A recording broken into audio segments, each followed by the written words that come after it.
Bom, quero dar bom dia aí a cada um e a cada uma dos que estão conosco, dizer que a dinâmica de hoje é a mesma que a gente tem trabalhado nos outros dias.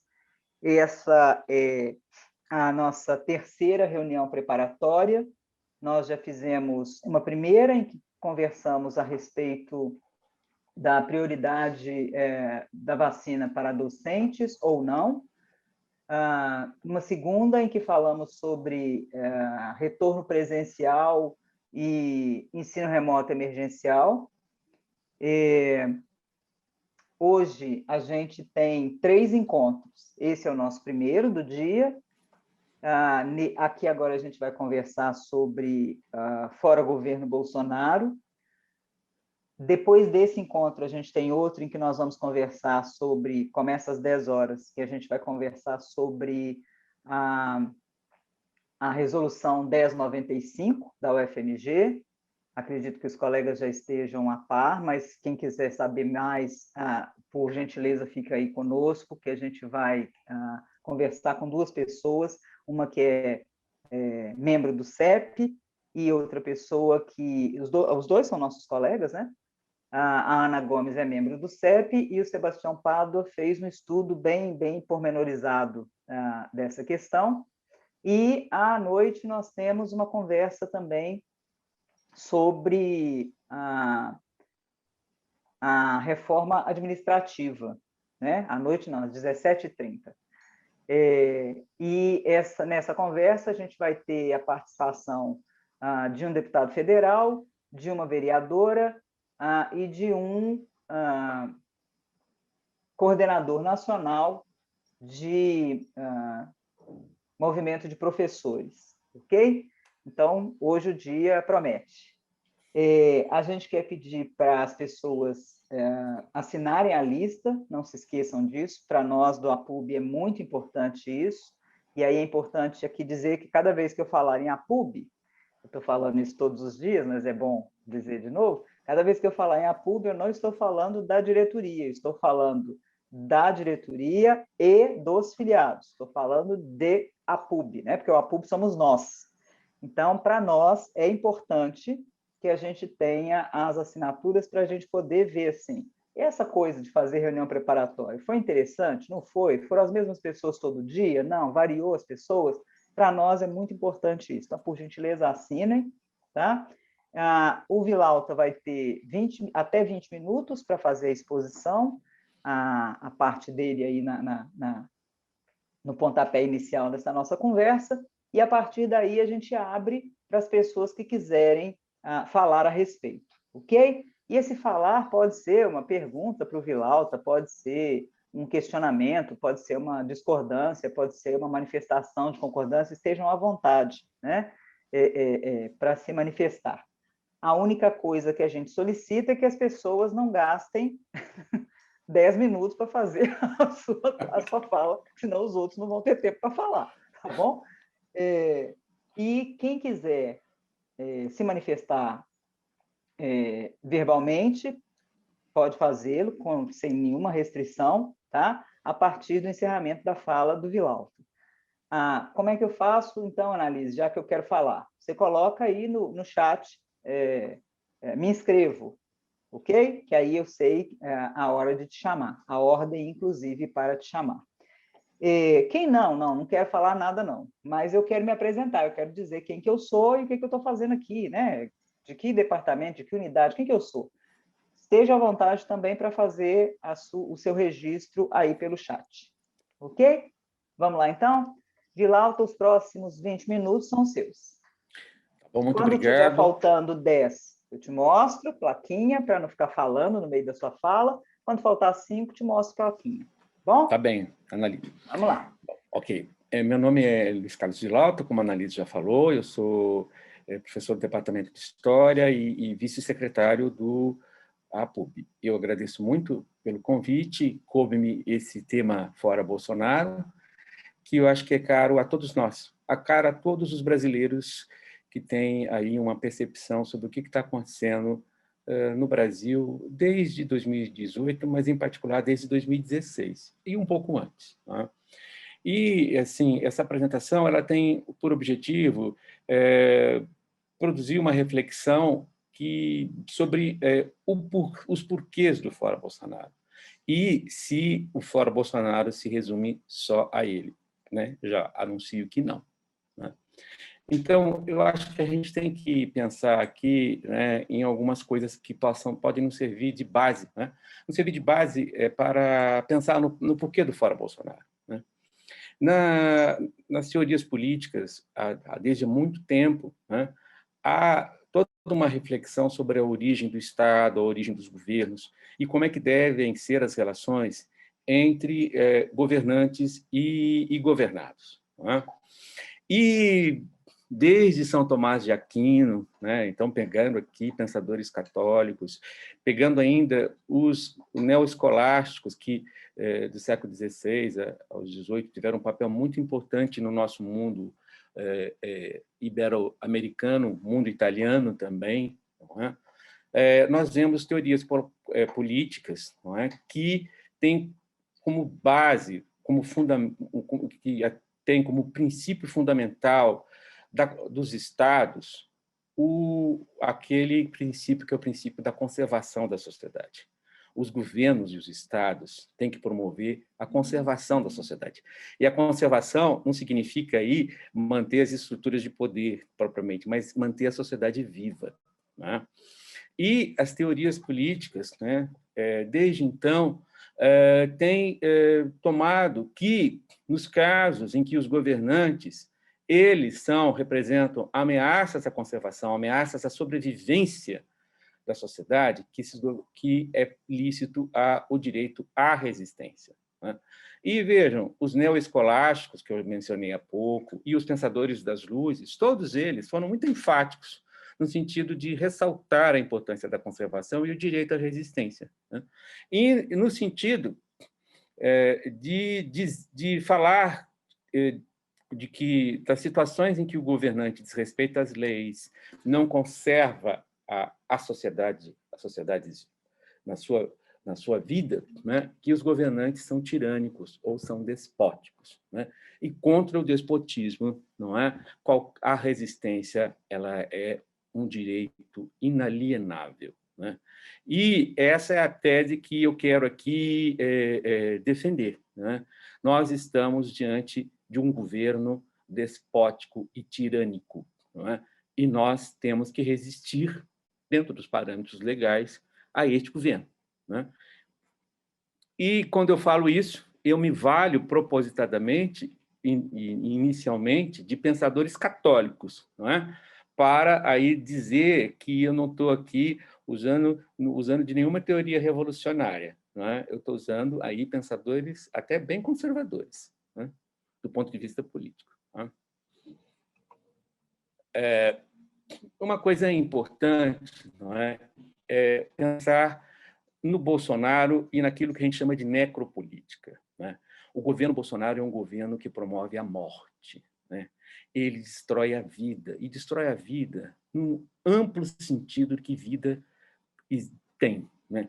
Ele destrói o meio ambiente, ele mata as populações, mata especialmente a negros, a índios, a pobres, a trans, a gays, a mulheres, né?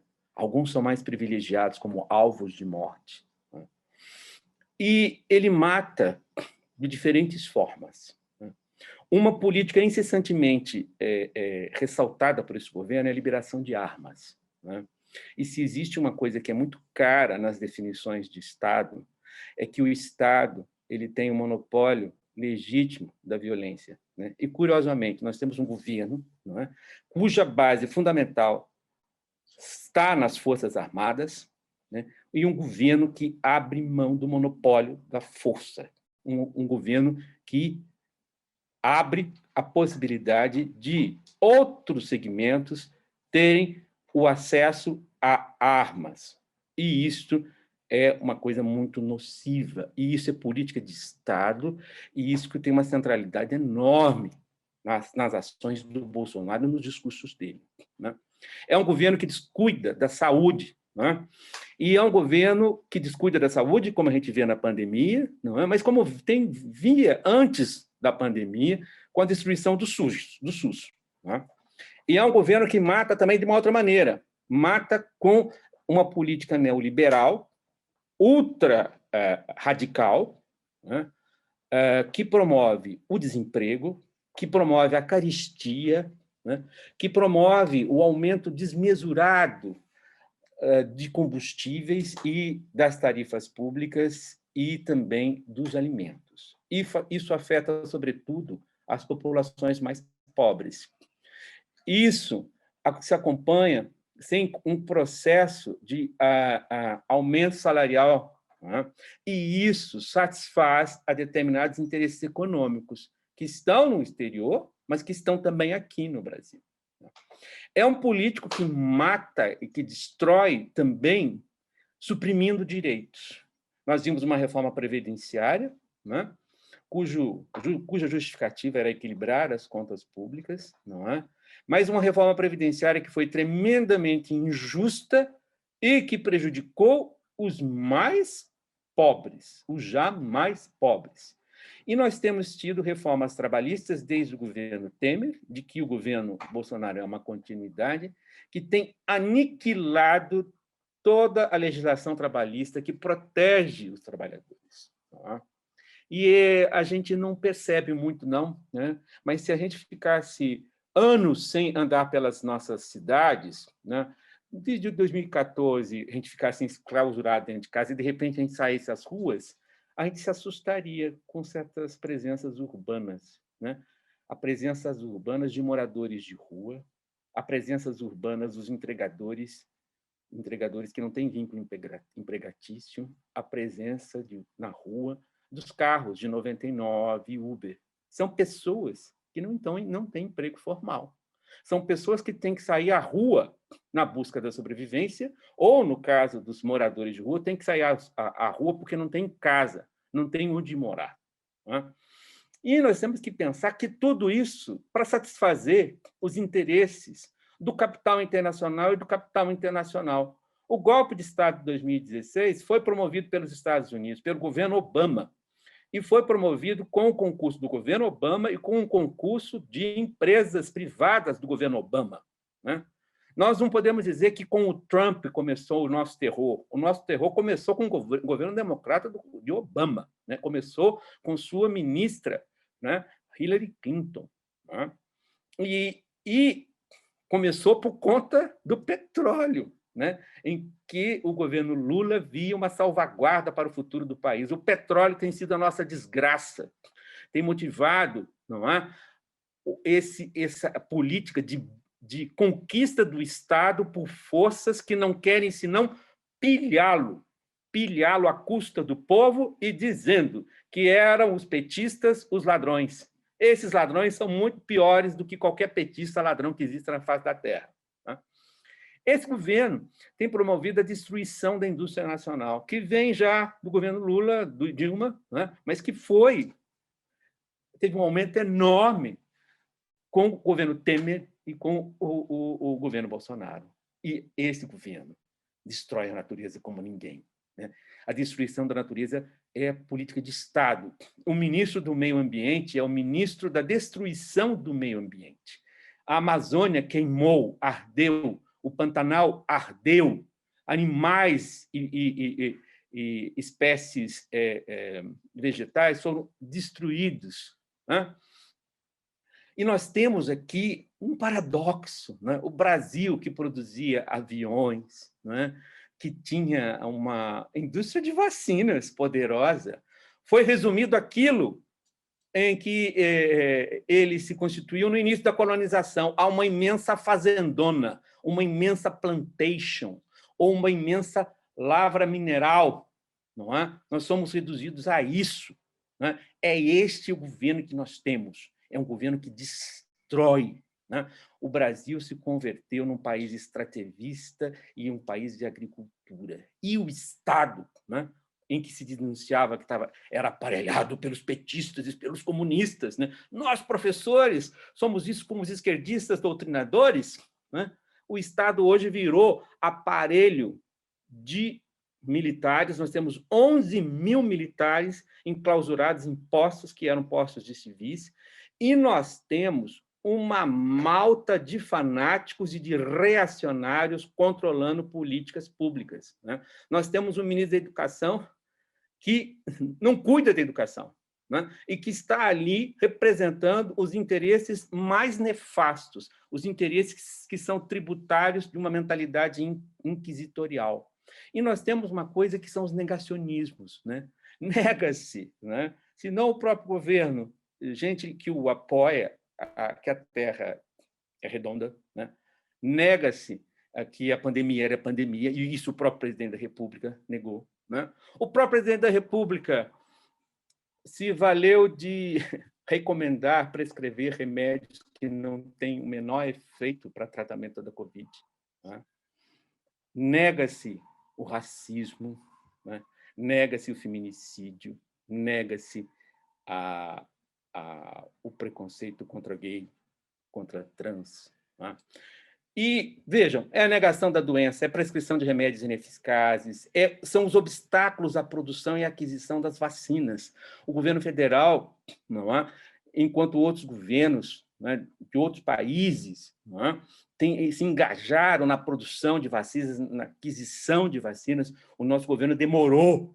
E se houve produção de vacinas aqui, nós devemos a Fiocruz, mas devemos ao governo do Estado de São Paulo, com o Instituto Butantan, ao governador Dória, né? Nós estamos vendo um governo que é indiferente em relação às mortes e que ontem mesmo, o presidente da República pronunciou-se contra o uso de máscaras. Onde já se viu isso? É inaceitável que a gente veja isso, né? E onde nós, educadores e professores, onde a educação entra nisso? Se quer destruir a educação, é um governo, a política desse governo é a política de morte, é a política de destruição, e quer se destruir a educação, quer se aniquilar com os professores. Esse governo fez de tudo para impedir que o Fundeb fosse aprovado, né? Esse governo tem cortado as verbas das universidades públicas. Esse governo é o governo que menos investiu nos últimos anos na educação básica, né? Esse governo já sucateava o SUS antes da pandemia, e o sucateamento continuou, porque a proposta de orçamento que está no Congresso é uma proposta que asfixia a saúde, asfixia a educação. É política de Estado, portanto, a destruição da educação é a destruição da saúde, né? E a destruição da saúde só não foi maior por conta da pandemia, porque aqueles que sustentam o governo diante da pandemia, né, recuaram, porque reconheceram que só o Estado daria conta de enfrentar esse enorme desafio. Mas o Estado ele é gerido por pessoas que são incompetentes para promover a conservação da sociedade. Essa gente quer promover a destruição da sociedade, não é? Nós temos aqui uma campanha midiática de difamação que atinge a nós da universidade. Nós somos o antro da balbúrdia, nós somos o antro do consumo de drogas, né? Nós somos acusados de corrupção. O vice-presidente da República, Mourão, disse que nós, professores universitários, não queremos dar aula, não queremos trabalhar. Ora, eu queria que o senhor vice-presidente da República viesse aqui ao UFMG, nesse tempo em que a gente está sem ensino presencial, e viesse dar aulas como eu tenho dado, como meus colegas têm dado. Eu queria que ele visse que a gente não está à toa, que a gente está trabalhando como nunca.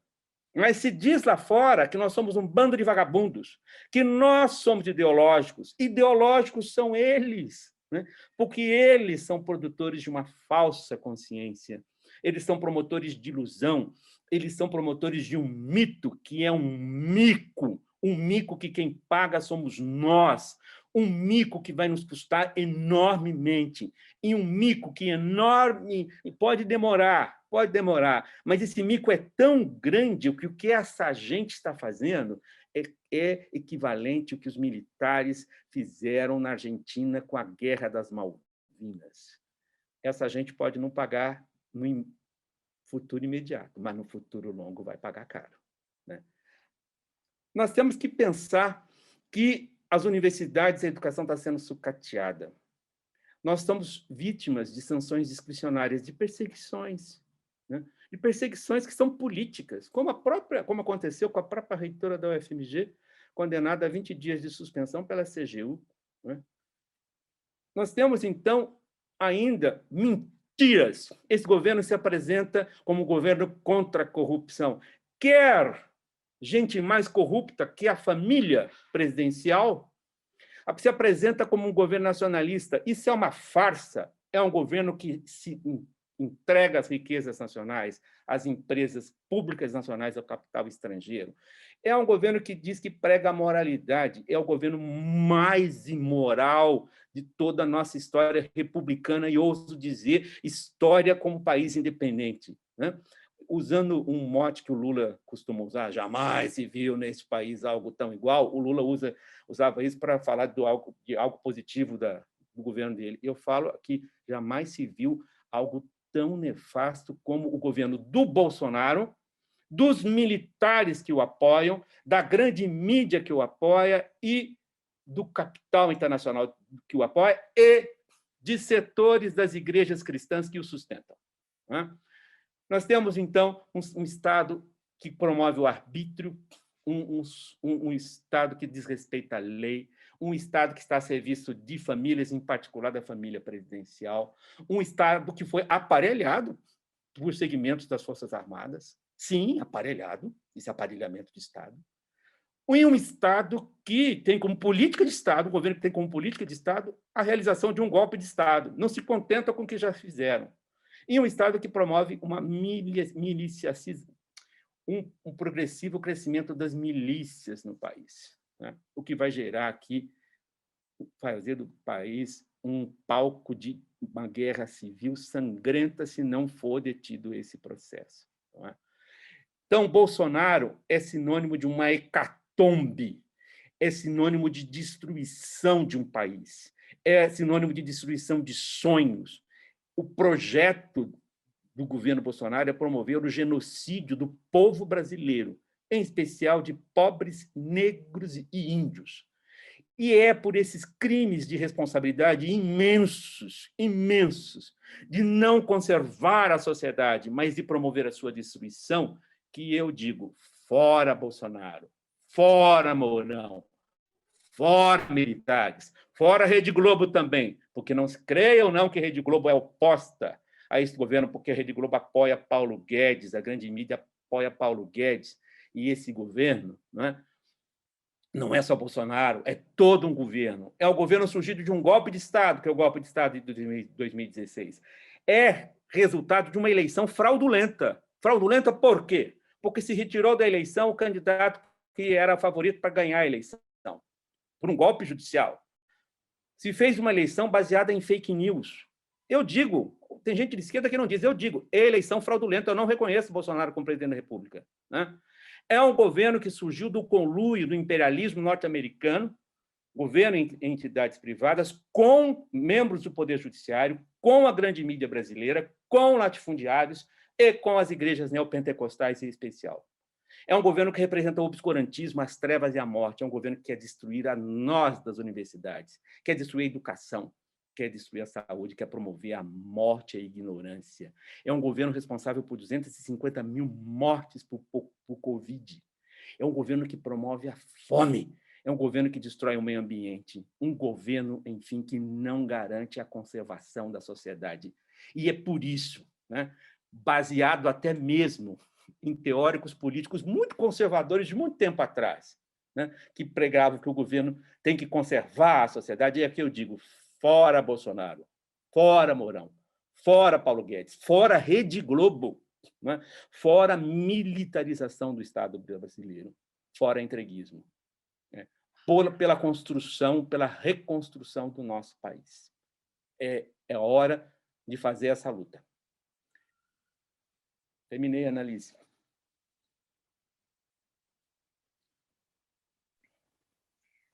Agradeço muitíssimo ao colega Vilauta. Se alguém tinha alguma dúvida de por que não pode ser fora só um pedaço, eu acho que sua fala dissipa essa dúvida. Existem posições diferentes, né, no campo da esquerda em relação a essa questão, e aí agora a gente vai abrir para conversa aqui. Eu estou olhando no chat para ver se tem alguém se inscrevendo para falar a respeito. Enquanto não aparece aqui, eu quero...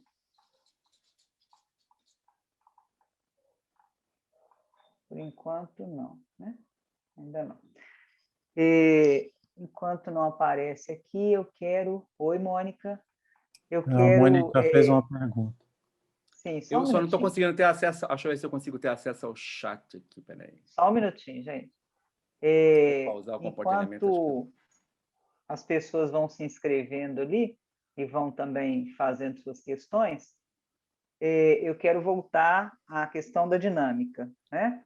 Se as pessoas quiserem fazer uso do microfone, elas devem colocar ali, me inscrevo, né, para que a gente possa liberar aí o microfone.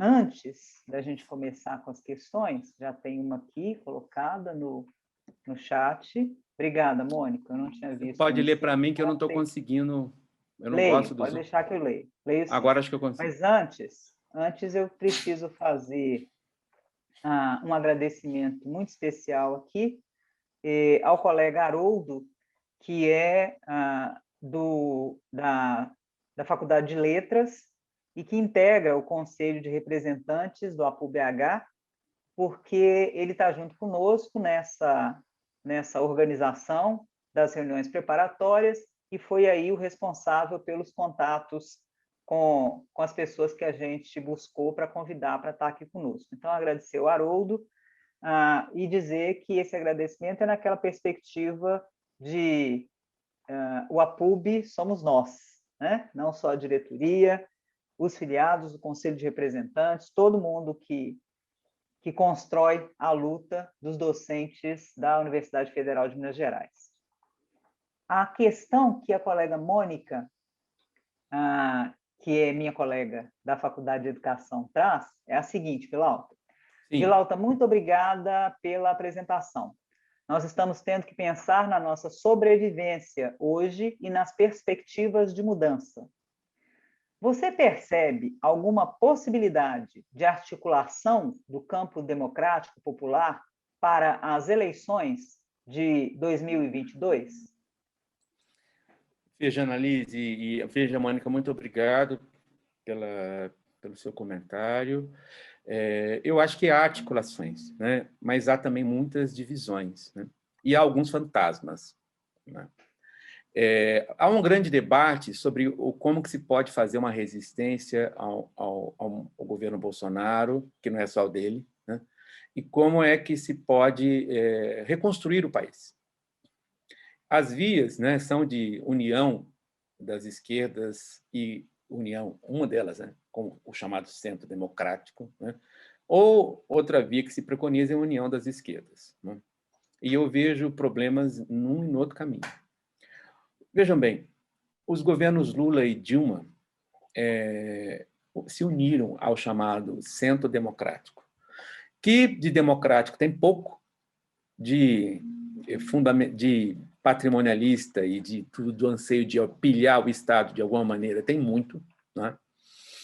E o golpe de 2016 foi o desfecho trágico disso, porque o que é Temer senão a encarnação do Estado patrimonialista brasileiro, de um político de uma trajetória reconhecidamente, né, muito questionável, eu não vou usar certos adjetivos aqui para não ser processado, né, lá em São Paulo, né, pelas suas incursões no Porto de Santos, tá certo? E que foi presidente da Câmara dos Deputados não por acaso, né? E presidente do PMDB não por acaso, né? Nós pagamos muito caro por essa aliança que o PT fez, né? E eu poderia falar de outros políticos com os quais o PT namorou, andou de mãos dadas, né? E que esse namoro levou ao desfecho trágico de 2016. Dilma fez uma série de concessões imperdoáveis às forças conservadoras mais reacionárias desse país. Né? No meio aqui, as igrejas neopentecostais. Né? Ela segurou uma série de conquistas na pauta de direitos humanos por conta disso. Né? Ela recuou, por exemplo, de políticas de combate à AIDS em função do moralismo tosco dessa gente. Né? É tosco, porque, ao mesmo tempo que se prega uma moral, né? Peguemos o caso daquela deputada, né, que não só mandou assassinar o próprio marido, como tinha aí, vivia numa orgia com filhos e outras pessoas mais, né? Seus filhos adotivos. Né? Detesto hipocrisia. Né? Agora, então, se é para fazer a aliança com o Centro Democrático, vamos lá pensar no que se resultou na coalizão para eleger o tal do Baleia Rossi na Câmara dos Deputados. Ficou só a esquerda. O centro-direita saltou fora. O centro-direita caiu no colo do Lira. Então, tem que pensar muito bem com quem se aliar. Não se aliar com todo mundo, não.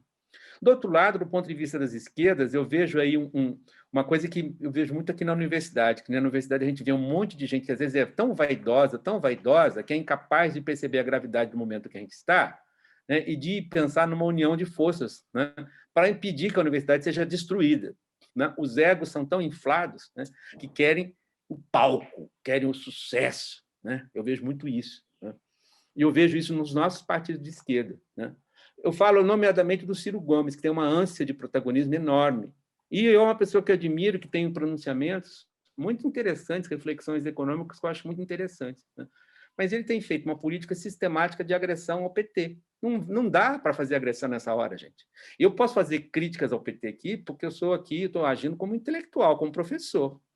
O sujeito está agindo como político, ele tem que procurar fazer uma aliança entre as forças de esquerda. Né? Então, se a gente não superar essas divisões, e se a gente não for muito criterioso na busca de aliados do centro-direita, a gente vai naufragar, da mesma maneira que a gente naufragou no governo Dilma. Né? Foi um naufrágio terrível. A conta que a gente paga é altíssima. Né? Isso é resultado também de imperícia. É resultado, é claro, da força da coligação dos golpistas, né? Que, como eu já disse para vocês, vem de Obama. Né? Vamos ter que nomear. Né? Aliás, é muito triste a gente ter que dizer isso. Né? Os governos do Partido Democrata dos Estados Unidos são piores que os governos republicanos para o Brasil, historicamente. Foi Kennedy que derrubou João Goulart. Né? Tá certo? Nunca nos esqueçamos disso. É uma tragédia. Né? Não sei se eu respondi, Mônica. Ok. Obrigada. Ok. Obrigada, Mônica, pela sua participação. Aqui na lista dos que estão solicitando fala, eu vejo o Haroldo. E aí, eu peço que o pessoal que não quer falar, que não vai querer se manifestar verbalmente, escreva ali para nós no chat. Você é quem? Você é de qual unidade? Por gentileza. Porque aqueles que vão falar, quando falarem, já se apresentam. Mas quem não pretende falar, quer só nos ouvir mesmo aí nessa conversa, quer participar como ouvinte mesmo nessa conversa, coloca para nós lá no chat. Quem que é você? De qual unidade que você é? Vamos lá? Haroldo? Olá, bom dia, colegas. Eu sou da Faculdade de Letras, como a colega Annalise já falou.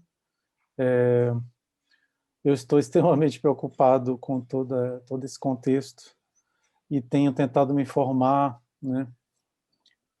E gostei muito também da apresentação do colega Vilauta, porque parece que a cada apresentação, cada pessoa, né, traz um aspecto um pouco diferente.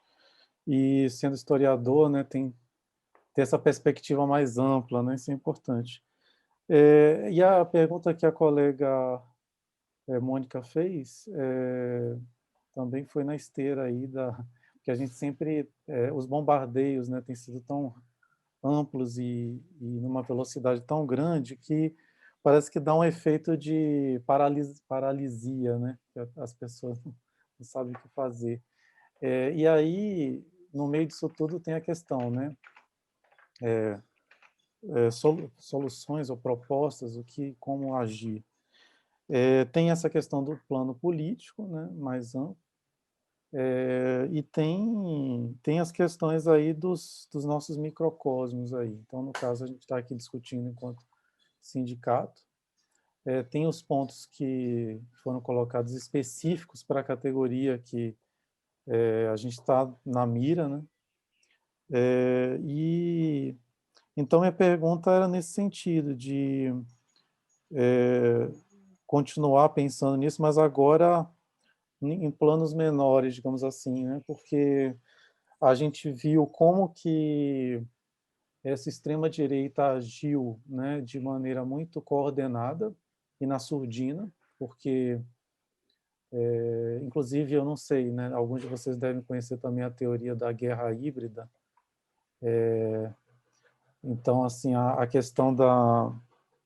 Quer dizer, muita gente veio com essa história toda e, de repente, né, se coloca Bolsonaro ali. Então, assim, não estava muito claro para todo mundo que isso ia desembocar dessa forma, né? Eu acho que, pelo menos para mim, não estava.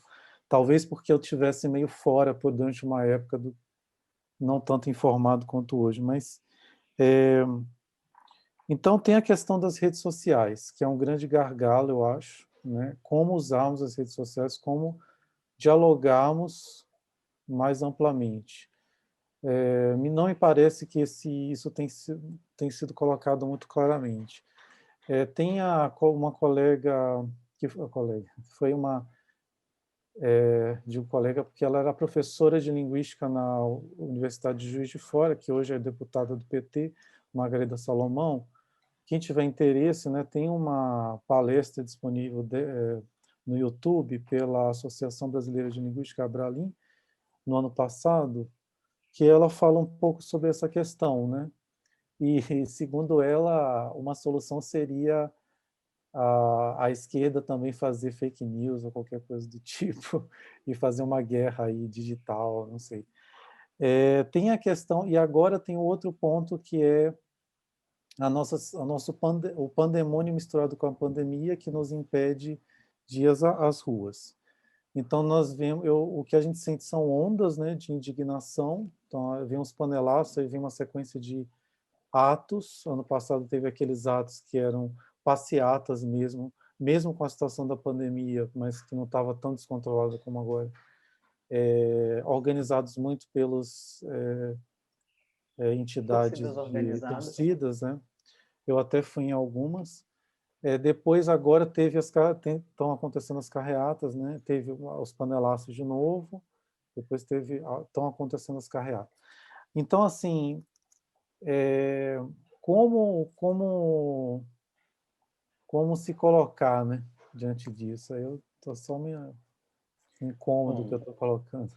Você foi no ponto fulcral aqui, né? Eu acho que uma coisa que a gente tem discutido muito na diretoria, e a Analise compartilha desse entendimento meu, é que nós estamos muito na defensiva. Nós temos que partir para a ofensiva. E se vocês observaram o meu tom aqui, eu fui bem ofensivo, né? Não me resumir a fora Bolsonaro, eu fui muito mais, né? E o que eu acho é que a gente falhou, Haroldo, numa coisa. A gente perdeu a batalha, e tem perdido a batalha na comunicação. E a gente tem perdido a batalha na comunicação porque a gente não está sabendo usar as mídias sociais. E parece que as esquerdas não acordaram para esse uso, né? E nós, do sindicato, estamos também muito lentos em relação a isso, né? E aqui é demanda dessa diretoria que a gente aqui promova cursos com profissionais da área de comunicação para a gente saber como entrar nesses debates e como produzir artefatos midiáticos, né, que cheguem a um público mais amplo e que difundam os nossos pontos de vista, tudo isso em prol da reconstrução do país, né? Nós precisamos que esses profissionais atuem nesse sentido. A direita soube, como você bem falou, orquestrar todo um maquinário para nos derrotar e para impor certas coisas como coisas verdadeiras. Quem é professor de história sabe muito bem que não foi o PT que inventou a corrupção no Brasil, não. A corrupção existe no Brasil desde que os portugueses chegaram cá, tá? O Estado brasileiro sempre foi corrupto. né? Na época da independência, um dos discursos era a corrupção. Só um minuto. Ô, Vilauta, a Ana Desculpem, Paula gente, mas é comentou que... aqui, Ana Paula comentou aqui no chat que é porque ele não gosta da palavra corrupto. Você usou a palavra, ele reagiu imediatamente. Ele não gosta de corrupto porque ele não gosta da lenda da corrupção, né? Ele não gosta da lenda da corrupção. Gente, o PT se corrompeu como outros partidos. É horrível o que ele fez, né? Não todo partido, mas forças do PT. É horrível, mas não foi o único, né? O PSDB tem uma história de corrupção enorme, né? A gente conhece. A gente que é de Minas Gerais, né, conhece. A gente que não veio de longe, a gente que está aqui tão perto, sabe muito bem. Não é? E este governo que está aí é também marcado pela corrupção. Não é? É marcado pela corrupção. Tá certo? Então, nós temos que pensar... Só um minuto aqui. Nós temos que pensar justamente nessa... em rebater essas lendas, né? E vejam, nós somos classificados como o antro da balbúrdia e da droga, né?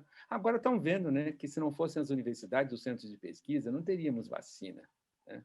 Tá certo? Agora nós temos uma nova luta, que nós somos os vagabundos que precisam ser passíveis de demissão e tudo mais. Eu preciso mostrar para a população que a reforma administrativa vai fazer o quê? Ela vai tornar esse Estado mais ineficiente, ela vai colocar como funcionário público só os clientes, né, a curriola dos políticos. Eu acho que é isso que a gente tem que enfrentar. Então, essa batalha da comunicação. Desculpem aqui a balbúrdia aqui, a balbúrdia canina. Isso é literalmente balbúrdia. O próximo colega nosso que está inscrito aqui é o Mário. Por favor, Mário. O Mário está mudo. Mário, você está mudo. Desculpa. Mário. Obrigado. São males desse tipo de comunicação dos tempos atuais. O Eduardo Moreira falou que a fala mais falada em 2020 é seu microfone está mudo, né? Em todos. Webinar, etc. Bom, gente, primeiramente eu queria pedir desculpas assim, por questão de aula, de preparação de aula, me atrapalhei no começo, não pude estar presente nos primeiros minutos dessa reunião. Então, assim, o que eu vou falar, eu não sei se já está chovendo molhado, porque, assim, eu peguei a fala final do Vilauta e eu achei muito circunstanciada, assim, muito, muito ampla, pegou tudo, né? Mas, assim, uma coisa que me ocorre e que, não sei se... Então, assim, correndo o risco já de ter sido falado antes, né? Mas que eu acho assim central para as manifestações, para o discurso, né, que a gente tem que falar, é a questão do desemprego.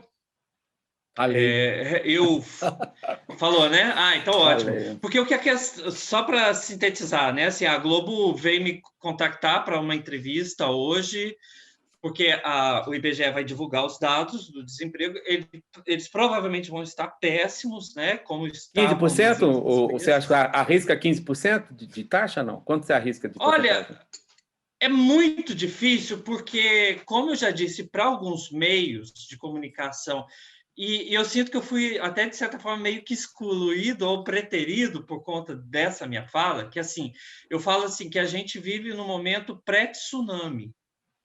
Sabe, quando o mar arreda, então, assim, parece que há uma ausência do problema, e aí depois ele vem de lavada e leva todo mundo. Porque o que acontece? As pessoas estão deixando de procurar emprego justamente por fatores vários, né? E aí a taxa não pega essa gente não pega essa gente que deixa de procurar emprego, né? Taxa de desemprego. Exato. Isso.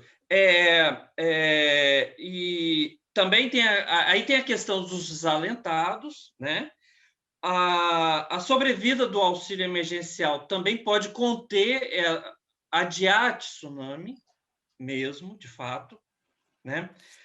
Mas o que acontece? A taxa de participação que é esse percentual da população adulta, né, procurando trabalho, envolvido na força de trabalho, realmente está historicamente muito baixa em relação ao que era, né? Isso não acontece, é uma coisa assim excepcionalíssima. Então, assim, como você diminuiu muito esse número de pessoas procurando trabalho, né? A taxa de desemprego está artificialmente baixa. Uhum. E é engraçado que assim, ela já está recorde, mas ela está baixa. Ela está baixa, mas apesar de estar recorde, tá certo? Porque não tem gente procurando emprego. Porque, do contrário, se você faz uma ideia, uma projeção simples, assim, mantendo a taxa de participação de 2019, pré-pandemia, nós estaríamos com a taxa de 22%, 23%, tendendo a 25%. O que foi uma taxa que se verificou na Espanha no auge daquela crise econômica espanhola de 25%, né? Pois são realmente situações, né, históricas. Se você for tentar identificar outros momentos na história do mundo em que essa taxa chegou a esse ponto, níveis assim, pré-subida do nazismo, pré alguma coisa, ou de muito bom ou de muito ruim, né? Porque também tem o New Deal, tem outras, né, outras situações que também podem acontecer. Então, assim, então essa questão, ela é central até para conectar a uma outra expulsão de outro governador, foi a Dilma, né? Os deputados falavam muito assim, pelos tantos de desempregados, não sei o quê, sabe? E isso dava um certo respaldo no discurso deles, né? Eu questiono muito a forma como eles falaram da questão do desemprego. E a taxa de desemprego era baixa naquela época, bem baixa. Pois é. Exato.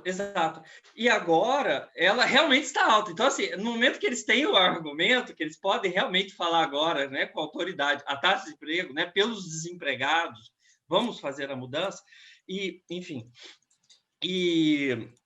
Então, assim, e aí, talvez fosse o caso da gente ver essa questão de uma forma mais ampla, porque esse aumento do desemprego está conectado à queda do Brasil no ranking de países com economias mais ativas, né? Isso, saímos de uma condição, não sei, de 8ª economia para 12ª, depende muito do nível de aferição, né, que se tem. Mas, então, isso realmente está envolvido, está inserido numa outra questão, que o golpe tem esse outro lado, que é, de certa forma, um crime de lesa pátria, porque está envolvida a questão da destruição da nossa economia. Então, assim, esses empregados, eles não surgem do nada. Eles vêm por conta desse projeto. Desculpa. E é muito legal, e é muito legal, não, é interessante ter sido publicizado ontem, né, aquela fala do Deltan Dallagnol, né, meio que rindo jocosamente, do tipo assim, os Estados Unidos está lascando a Odebrecht. Não sei se ele usou esse termo. Usou, mas ele está destruindo a Odebrecht. E kkkk, né? Então, eu não sei, eu acho que, na minha opinião, essa coisa tem que estar muito posta, assim, que o golpe, né, e realmente a eleição do Bolsonaro é um capítulo desse golpe, né, tem como principal vítima, tem como principal alvo os trabalhadores, ou seja, nós, né, todos nós, né, e destruição da educação é mais um aspecto disso, né. E é interessante porque, de certa forma, o governo Bolsonaro, ao implementar essa agenda de destruição, ele contraria um pouquinho do que ele vendeu para ser eleito, para os seus eleitores, né? Que ele fazia o seguinte, um discurso de que seria um governo de tecnocratas, pessoas gabaritadas para cada setor, né? Um ministro da Educação que é tão gabaritado. Pois é, no nosso caso... O outro que era um analfabeto funcional. Um economista sem expressão, né, que está num super ministério, né? E a ideia é que meus pais mesmo tinham de um certo saudosismo militar, porque a ideia é que os militares tinham um projeto nacional. Né? Mas esses militares, o Marcos Rodati, eles são viúvas, não é do presidente Ernesto Geisel, nem de João Batista Figueiredo. Eles são viúvas do general Silvio Frota. Eles são viúvas de quem perdeu com Geisel e com João Batista Figueiredo. Eles refutam, e Bolsonaro refuta, com todas as letras, a anistia porca que foi dada em 1979, porque foi uma anistia que beneficiou aqueles que foram perseguidos pela ditadura, mas protegeu todos os criminosos que, a serviço da ditadura, mataram e torturaram. Esses militares nem isso eles reconhecem, tá certo? Sim. Os militares entraram no golpe de 2016 por 2 motivos. Isso está explícito. A questão da demarcação das terras indígenas, que eu acho que foi uma questão menor, e, fundamentalmente, por uma coisa que se chama Comissão da Verdade. Eis o ponto. Sim. Eis o ponto. E os militares que mandam no país são seguidores do Silvio Frota, justamente esses que não são... Eles são refratários a um diálogo mínimo, civilizado. Né? Infelizmente, né, eles não têm aí a competência tecnocrática, técnica e tecnocrata, que militares do passado tiveram. Você é jovem, eu vi quando criança um surto de meningite num país. O governo bobeou no primeiro momento, mas logo depois agiu. Tá certo? Devo dizer que, por um milagre, eu fui salvo dessa meningite, porque eu nasci em 1972, no bairro que foi epicentro da meningite. Que foi o bairro dos Trabalhadores, lá de Santa Amaro, né? Aquela região foi onde pipocou a meningite, foi quando eu nasci. Assim, um certo milagre brasileiro aqui. O fato, só para... então, assim, essa questão de voltar para o fato de que esse governo não tem projeto nacional, sabe? Colar isso na questão do desemprego seria muito interessante, porque o desemprego aparece como algo automático ao fato dessa ausência de planejamento, né? É uma coisa muito contrastante quando a gente... tem alguns canais de economistas no YouTube que eu acho muito interessante a gente dar uma olhada, até para estabelecer um certo contraste com o que acontece no Brasil. Tem o Conexão Xangai, sabe? São um grupo de economistas heterodoxos, né, que fazem uma contraposição ao Manhattan Connection, né? Então, é a Conexão Xangai. E aí você vê, concorde-se ou não com aquele sistema econômico, né? Não é exatamente essa a questão. Mas o fato é assim, que na China existe uma articulação de 2 milhões de planejadores. Porque, tipo assim, 2 milhões de pessoas que são economistas, engenheiros de produção, etc., eles estão trabalhando diuturnamente para pensar nos pontos de estrangulamento econômico para que o crescimento aconteça. Sabe? Então, assim, está numa... É muito contrastante ver o que acontece num país que realmente tem um projeto e um país que não tem projeto. Tem um projeto, Rodati. O projeto é destruir o país. Não, sim. Aí entra uma outra questão. Essa questão. O projeto é destruir o país. Uma outra questão que, inclusive, os caras desse Conexão Xangai falam, né? Assim, porque é curioso como ser desenvolvimentista no Brasil é ser de esquerda. E como que ser desenvolvimentista e ter projeto nacional era de direita na maioria dos países na história de industrialização. A Alemanha foi industrialista por Bismarck. Fazia toda uma agenda com uma roupagem, né, de direita, mas era desenvolvimentista. Japão, e por aí vai, assim, nessas experiências exitosas de industrialização, para ficar só nesses exemplos, né? E como o Brasil é de uma elite que é rentista, ela não quer ter o trabalho de fazer aquela operação DM, D', né? Naquela síntese, né? Da acumulação capitalista de Marx, né? Eles querem D', então eles querem ser rentistas. Então, realmente, orna com esse país, né? Que eles projetam, uma situação de desemprego, de subemprego, de mão de obra escrava. Para eles isso não é problema, né? Então, você falou uma coisa muito boa, mão de obra escrava. No fundo, do modelo chinês, o que essa gente quer copiar é o quê? É a precarização mais absoluta do trabalho, que a gente tem na China, né? Agora, a gente tem na China uma coisa que não tem aqui, como você está levantando, não é? Uma política desenvolvimentista, não é? E uma política de investimento em ciência e educação, até mesmo nas ciências humanas, que poderiam ser, digamos assim, aquelas mais críticas em relação à ditadura chinesa, né? Os chineses investem pesadamente nas humanidades. O curioso, o lado talvez irônico disso, é que a China está assim, mas quer mudar daquilo para outra coisa. Esses economistas, inclusive, eles começam a pontuar essa questão da elevação dos salários, sabe, entre os chineses, né, que foi realmente, nos últimos anos, muito expressivo. Existe esse projeto de retirada de milhões da situação de miséria.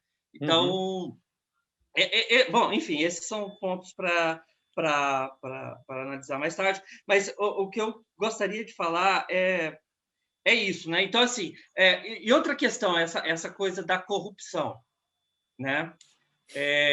Que foi utilizada para destruir e foi um aspecto importante para que o golpe fosse implantado, né? Analistas dessa questão, eu acho que eu sou muito partidário a isso, da ideia de que o seguinte, primeiro, o sistema capitalista é inerentemente corrupto. Quem aceita a perspectiva marxista já concebe isso de cara, porque assim, o capitalista ele extrai o excedente a partir de um roubo. Então, assim, na sua gênese já é isso, né? Mas mesmo que não seja marxista, tem a corrente do Fernando Brodel, que fala que o capitalismo é o antimercado, mas para ser antimercado é preciso de ter uma ação arbitrária para ser barreira às leis de mercado. Então, você precisa de ter corrupção para que haja capitalismo também, né? Então, assim, é preciso que se desenvolva assim, mecanismos, né, anticorrupção, mas eles não podem sabotar o projeto nacional. O que aconteceu aqui foi justamente o oposto. Uma destruição de um parque tecnológico que a gente tinha da construção civil, não é? Naval, né? E veja, é uma ironia. Um projeto Você sabe muito bem, né, que isso foi pavimentado em parte pela ditadura militar, governo Geisel. Aí você tem por isso que eu digo para vocês, essa gente que está aí, esses 11 mil que estão aí, são traidores de um certo projeto nacional desenvolvimentista de direita que existiu nesse país. Sim. E que, veja bem, antes do governo Lula, Dilma, quem que expandiu a universidade pública no Brasil? Foi a ditadura militar. Sim. Então, assim, a e ideia aí você fala no ponto essencial, quer dizer, hoje ser desenvolvimentista é ser de esquerda, é ser comunista na pecha desses neoliberais, né? Eu só vou falar uma coisa, às 10 horas eu vou ter que sair porque eu tenho uma outra live, tá? E nós temos também outra reunião às 10 horas. Então, só porque a gente ainda tem 2 colegas inscritas aí para falar. Vamos lá? Só para fechar mesmo, gente. Então, assim, a minha proposta é o seguinte, de que, aí do ponto de vista mais prático mesmo, é que nos materiais de fora, Bozo, etc., que tem a bandeira nacional, a gente tem que retomar, talvez, esse discurso do projeto nacional, sabe? Colocar a ideia de uma agenda, sabe? Em contraposição ao desmantelamento. Eu tenho já no carro impeachment, Bolsonaro, enorme, mas eu sinto falta de uma bandeira do Brasil do lado, sabe? Porque houve esse momento de captura do golpe dos símbolos nacionais, né? Eu acho que a gente tem que fazer, nesse movimento Fora Bolsonaro, o oposto, resgatar as cores nacionais nos nossos materiais, sabe? Falta uma bandeira do Brasil, na minha opinião, em todos os materiais que a gente utilizar. É isso, obrigado. Eu vou tentar responder rapidamente. Boa parte das questões que você levantou, e eu, de alguma maneira eu toquei nelas. E uma das coisas que eu chamei a atenção aqui das pessoas é um fenômeno que passa desapercebido dos nossos olhos, porque faz parte do nosso cotidiano, que é o quê? A ocupação das ruas pelos entregadores de pizza, de alimentos no geral, pelo motorista de Uber 99 e tudo mais. A gente não tinha isso antes do golpe de 2016. Não tinha, nessa dimensão. Isso significa, Rodarto, que tem muita gente que não tem emprego formal e que é obrigada a ser, como diria a Rede Globo, né? Miriam Leitão e outras pessoas, né? Eles são empreendedores otários, não é? Otários, porque não vão ter nem direito à aposentadoria mais à frente por causa da ausência de contribuição, tá certo? Então, isso é uma ilusão, né? E são trabalhadores que trabalham 9, 10 horas por dia, em condições subhumanas, né? Que, se ficarem doentes, não vão ter como aí ter sustento por conta da precarização do regime de trabalho, né? Então, esse é um fenômeno que a gente tem que tocar, né? Quando a gente for falar, então, da defesa da universidade, a gente tem que falar da fome, da ausência de trabalho, né? Do desemprego, né? Da venda, da destruição da Petrobras, né? Da uberização da economia. Da uberização do trabalho, né? A gente tem que falar isso. Agora, eu estudei, Marcelo, Mário Rodarto, desculpa, a imprensa brasileira do Império, de 22 até 89, e vi como é que o golpe de Estado que gerou a República foi gerado.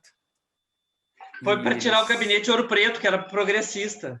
Não, mas veja bem, o golpe, como foi gerado numa duração mais longa. Tá. E houve toda uma construção de símbolos e de lendas, e de verdades também. Uma das lendas é a coisa da corrupção da monarquia, tá? É até engraçado ver a família imperial brasileira, né, que parece que saiu das tumbas, né, saiu de alguma pirâmide faraó, né, porque de tão...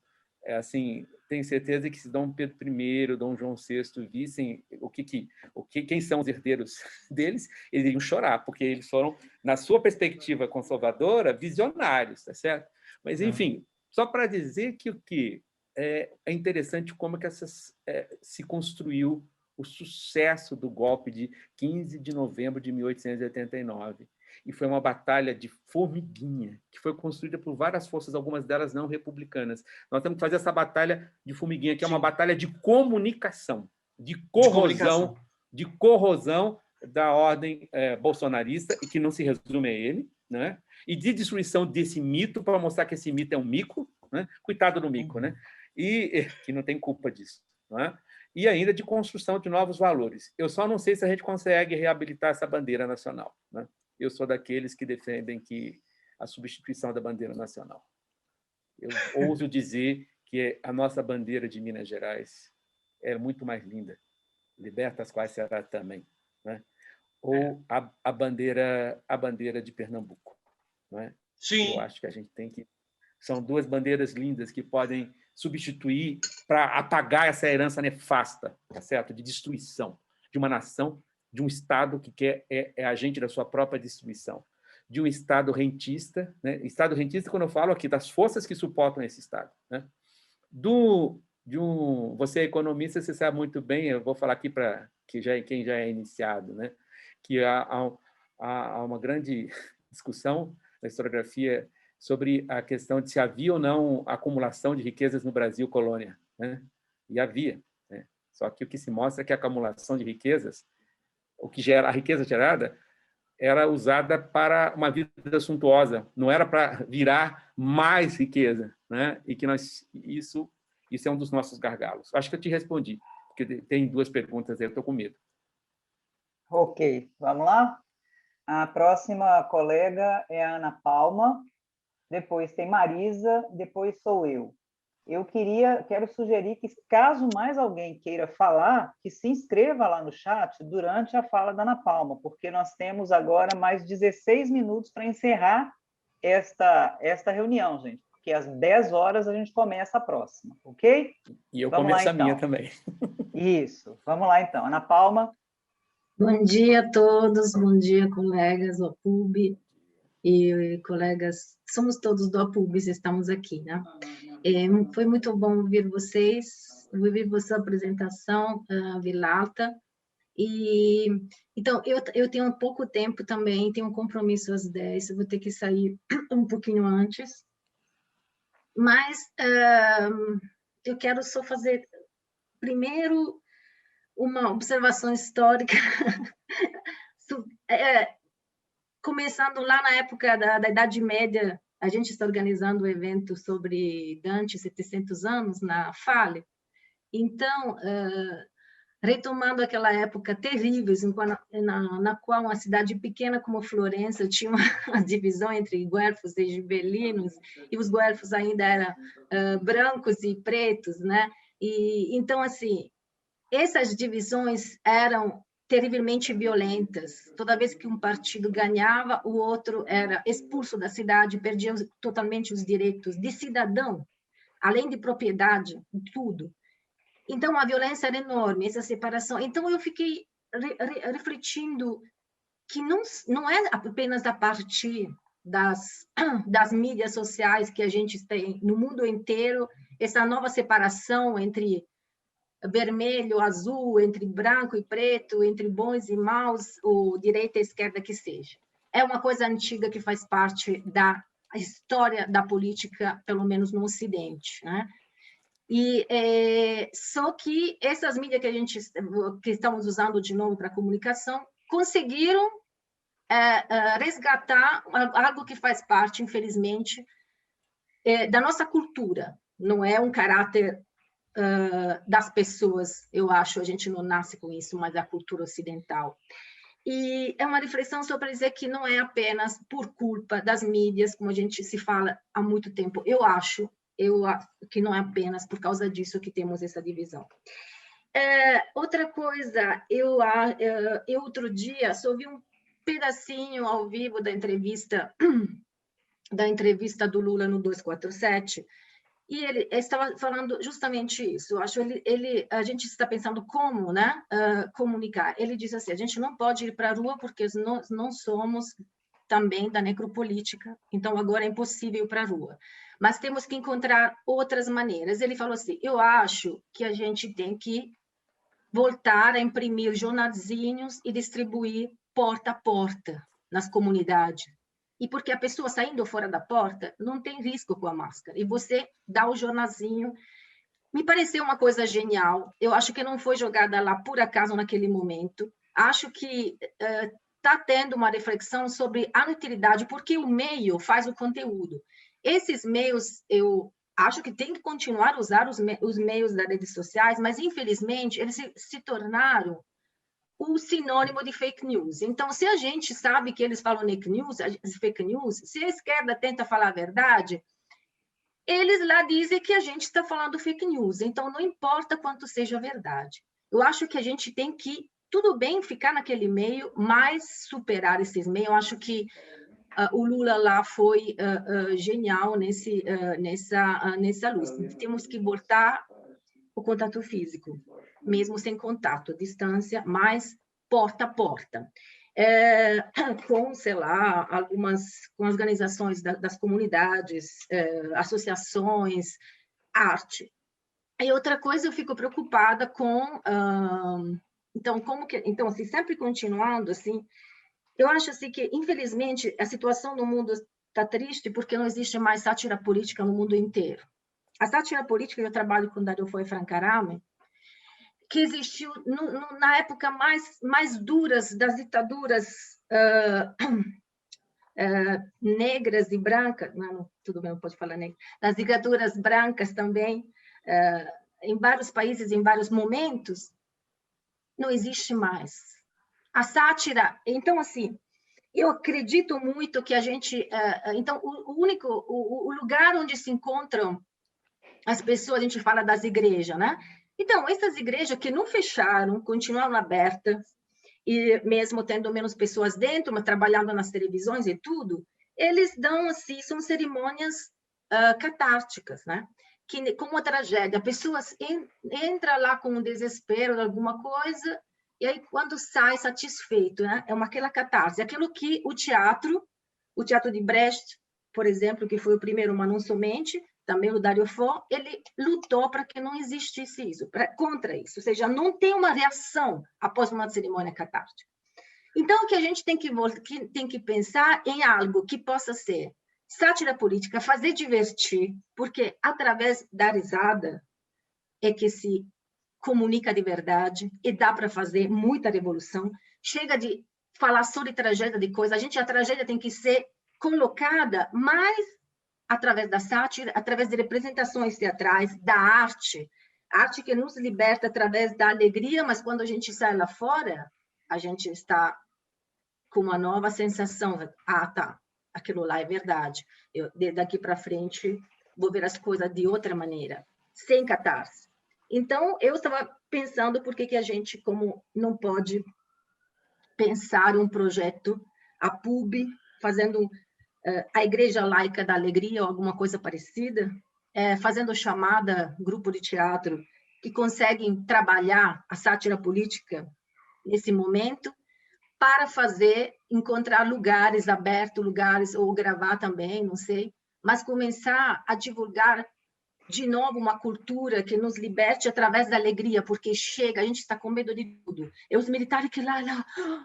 Essa é uma política que está nos aterrorizando e nos matando. A gente tem que saber reagir com a sabedoria do povo antigo, através da farsa, da risada, do carnaval verdadeiro, porque a gente precisa disso para não adoecer mais. Então, era isso que eu queria dizer. Me desculpe se eu falei demais. Analise, eu sugiro que todo mundo fale que eu responda de uma vez, que já são 9h51, em 10 horas a gente tem que terminar. Concordo. Marisa? Olá a todas e a todos, desejo bom dia. Queria agradecer por mais este encontro interessante, rico, né, de contribuições, e parabenizar o professor Vilalta, né, por sua brilhante exposição. Não tenho dúvida, né, sobre a grande competência como historiador também, né, a capacidade de leitura da realidade. Agora, eu queria fazer duas colocações bem rápidas, apenas para contribuir um pouco com o debate, inclusive para a nossa Assembleia, e dizer que nós, na Assembleia anterior, a gente tirou que a nossa palavra de ordem seria fora Bolsonaro, fora Mourão. Eu acho que isso precisa de uma revisitação, no sentido de que, naturalmente, nós entendemos, por tudo que o Vilalta falou, também o Mário colocou antes, né, que não é mais somente fora Bolsonaro ou fora Mourão, mas é que a necropolítica é uma política de Estado, né, que entra em todos os espaços deste governo. Então, o que nós precisamos dizer é fora todo este governo, né? Que seja fora Bolsonaro e seu governo, fora governo Bolsonaro, mas a direção tem que ser esta, porque tanto a chapa Bolsonaro-Mourão não vai ser caçada ou não vai ser caçada nesse momento. Inclusive, esta semana teve duas ações que foram rejeitadas por falta de provas, né? Não por inexistência dos fatos, mas por falta de provas, né? Então, por ausência de provas. Então, assim, esse é um caminho muito difícil, mas foi proposta pelo relator a cassação da chapa de Dilma Temer, né? Enfim, por abuso de poder econômico, isso para impedir a Dilma e o Temer eventuais futuras candidaturas, etc., né? Apesar da chapa não existir mais, né? Nesse sentido. Então, acho que essa é a primeira questão que a gente talvez tenha que pensar um pouquinho. A outra questão é as articulações para derrotar, né, futuramente outros possíveis governos autoritários, fascistas e antipovo, né?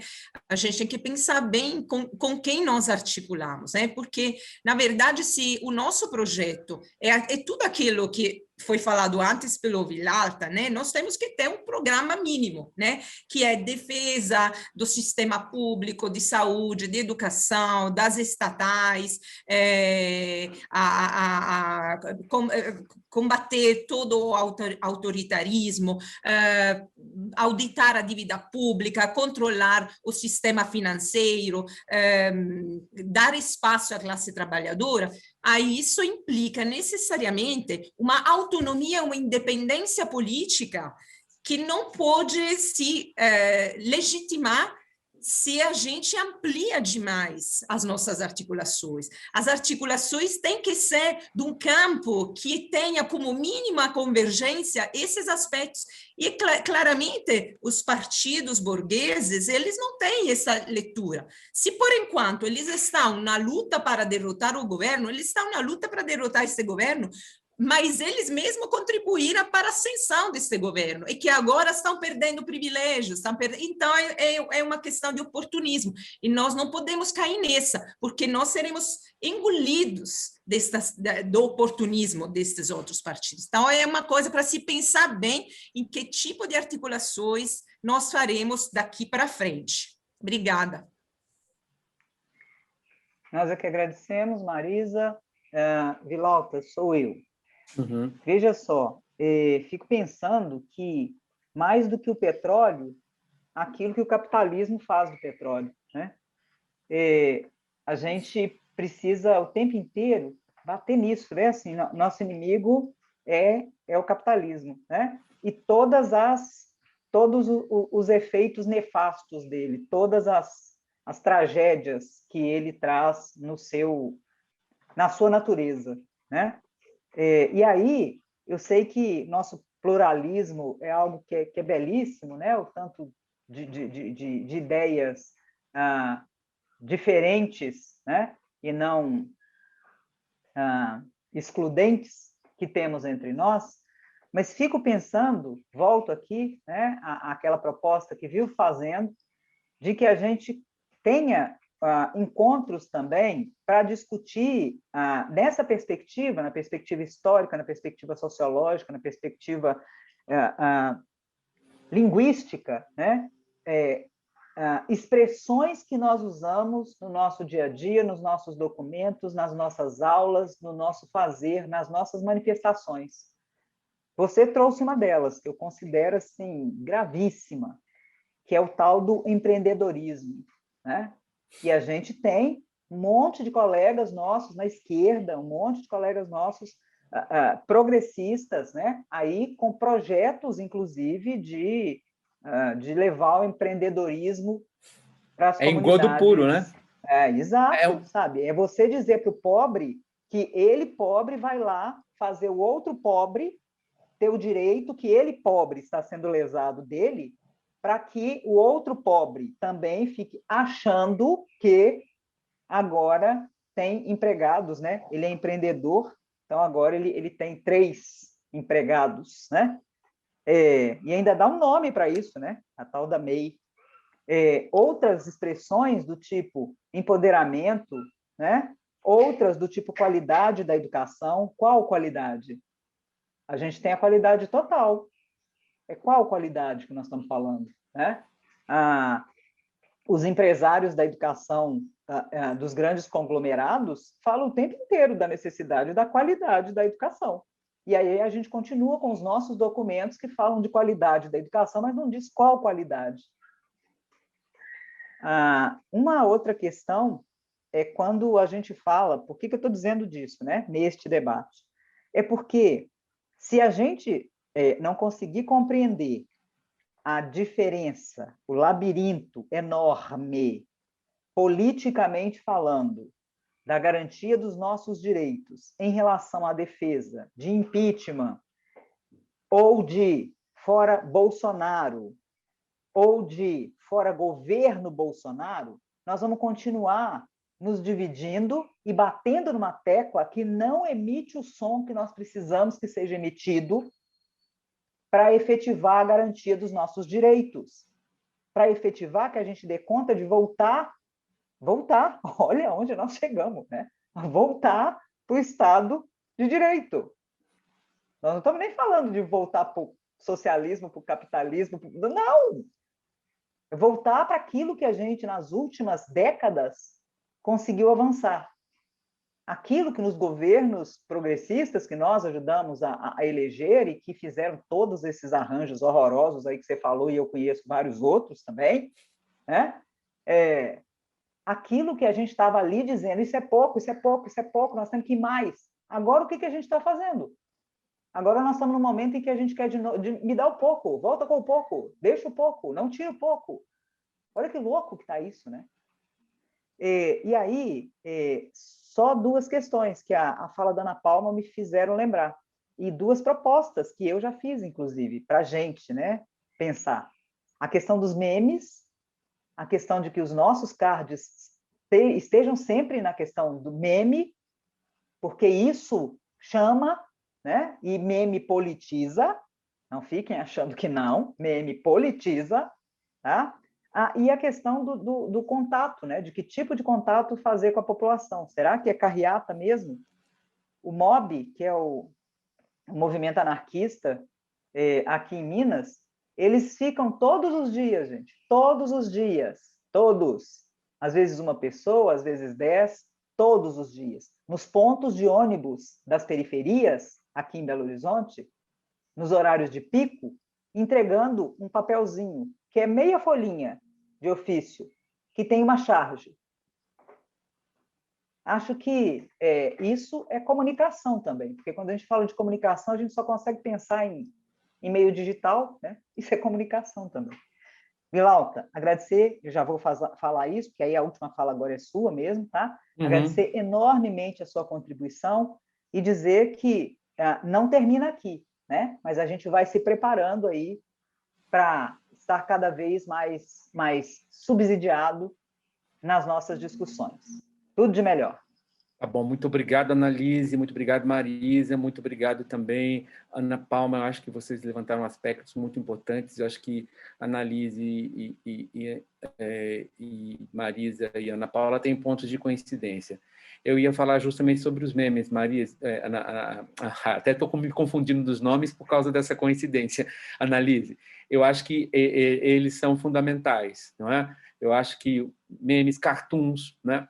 Lembrem-se que um cartoon provocou uma reação irada do Bolsonaro, né? Ele carregando a suástica ensanguentada, né? Porque aquilo ali sintetizou uma série de ideias, né? O que é este governo, né? Então, acho que a gente tem que investir nessas formas de comunicação para chamar a população. Ao mesmo tempo, formas de comunicação que mostram o que a gente faz, o que a gente é capaz de produzir, no caso da defesa da universidade, da defesa do professorado, né? É importante que a gente faça isso. Essa coisa da aproximação, já que a gente não pode ter essa aproximação física, né? Criar outras formas de aproximação alternativas, né? E a gente tem que entender o fenômeno de expansão das igrejas neopentecostais. Por que os pobres e desassistidos as procuram? Procuram porque ali existe um espaço de convivialidade, espaço de proteção, espaço elas são agregadoras, de alguma maneira. E a gente perdeu isso, né?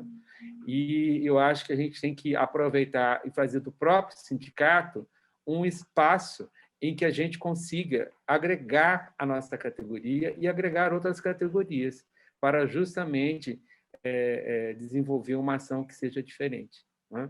Então, eu não sei se eu consegui sintetizar aí as coisas. Só para terminar com uma coisa que você, Annalise e Marisa levantaram. Não pode ser fora Bolsonaro. Tem que ser fora governo de necropolítica, fora governo neoliberal, fora, aproveitando o Mário, governo de lesa pátria. É governo de lesa pátria, né? Na verdade, de lesa pátria, porque é destruir a indústria nacional, destruir a expertise nacional, fazer da Petrobras, né, que é uma mera extratora e exportadora de óleo bruto, não é? Destruir todo um desenvolvimento tecnológico que a gente tinha, não é? E como eu disse para vocês, cutucar esse governo com a lembrança de governos militares do passado que foram nacionais desenvolvimentistas. Né? Dizer, vocês traíram, né, um projeto que vocês próprios construíram. Vocês são traidores. E, se os rumos mudarem, vocês vão para um tribunal marcial, vão para a corte marcial. Não é? Porque um dia haverá militares de brio que saberão puni-los com rigor. Né?